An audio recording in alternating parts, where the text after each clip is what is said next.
In today's video, I am going to teach you how to connect Squarespace domain to Google Sites. To begin, open your Google site.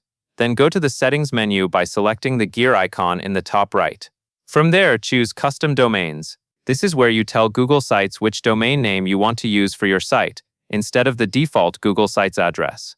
Next, select Start Setup, and then choose the option that says you want to use a domain from another party. This is important because your domain is managed through Squarespace, not purchased directly through Google. Now enter your domain name such as yourdomain.com, and select Next. At this point, Google will guide you through the connection process and provide DNS details that you will need to add inside Squarespace.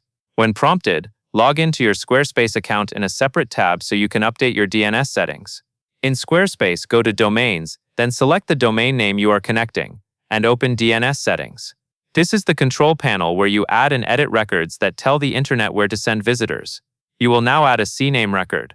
Choose Add Record, set the type to CNAME, set the host to www, and then set the value to the destination provided for Google Sites, which will be shown as a Google-hosted address. Be careful to enter the host exactly as shown and avoid adding extra spaces. If there is already a CNAME record for www, you may need to replace it so Google Sites can take over that address.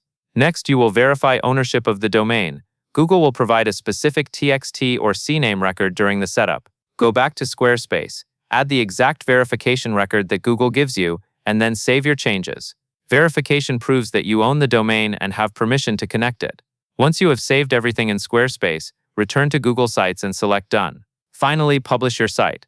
Keep in mind that DNS changes can take some time to update across the internet, so if it does not work immediately, wait a bit and check again later. And that covers everything you need to know.